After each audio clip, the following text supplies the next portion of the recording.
The process of evolution, climate change, and exposure to the actions of the Earth's elements produce the weathering that all matter must endure. Whatever survives the conditions of time becomes an artifact in the new shifted shape it takes. We discover our past in the rocks and the fossil record and in the remnants unearthed from the dirt. They tell a story and have a unique identity that attracts the seeker. This body of work speaks to a geologic past that was interrupted by the exertion of man on the environment. The chains and nails added to the clay produce charred, eroded forms. The hardware displays the effects of extreme conditions when fired in the kiln, showing the marks that time and the atmosphere would make over thousands of years.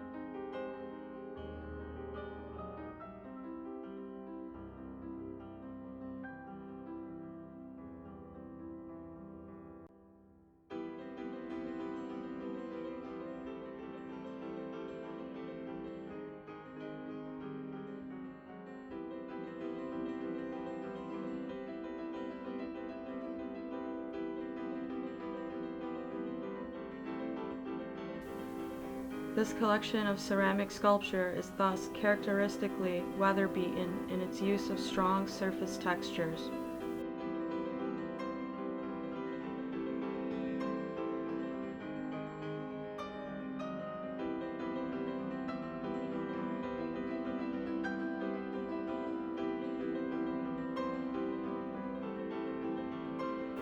Impressions of shells and other bios collaborate with those of tools to mark the organic and industrial contrast, and the imagery of artifacts becomes art.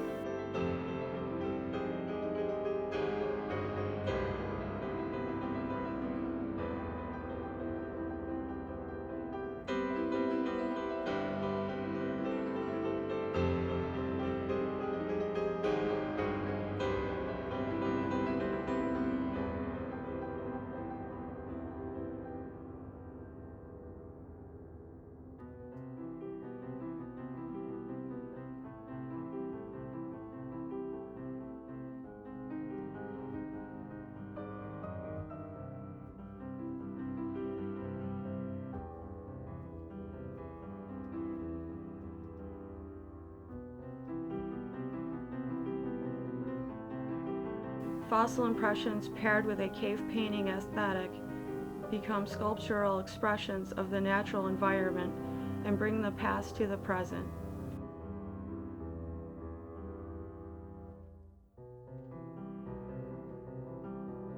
The primitive cave painters transcended their time through the sophistication of their work.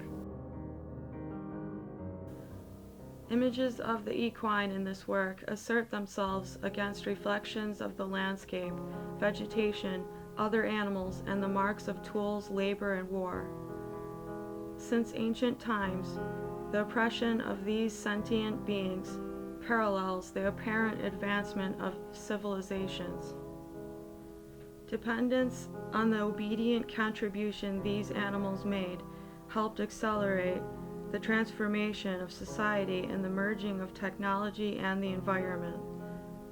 In the future, technology will fully break this long-established primordial connection between horse and mankind. Only the fossils and images will remain. We will, however, sadly continue to use our technology to shape a future that has its own short-sighted direction, no longer moved by the rhythms of the earth.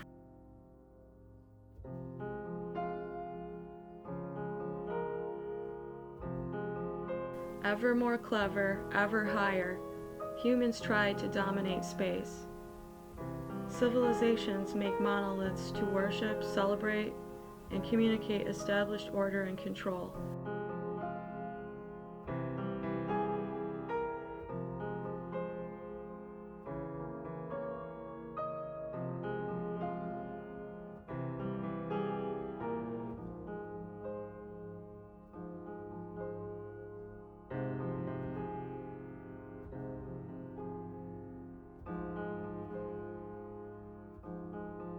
These monolithic structures become architectural in their verticality and assume a cityscape appearance when arranged in proximity.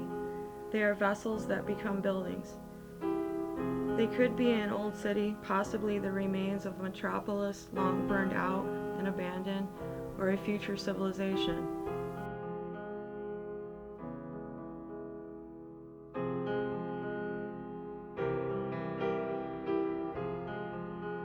After a civilization falls, we study its tools and the graffiti of images to probe its secrets.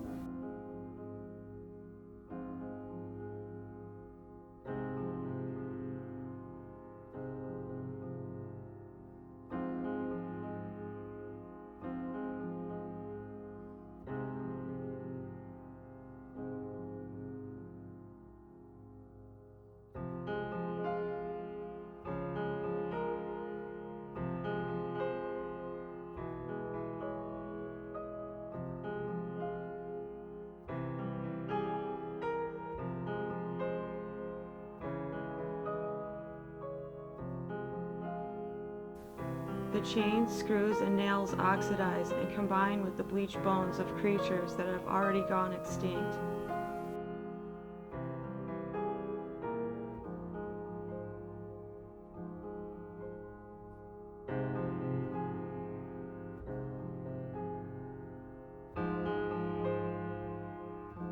They all are left to be scattered in the wind and covered once more by the dust and the ash.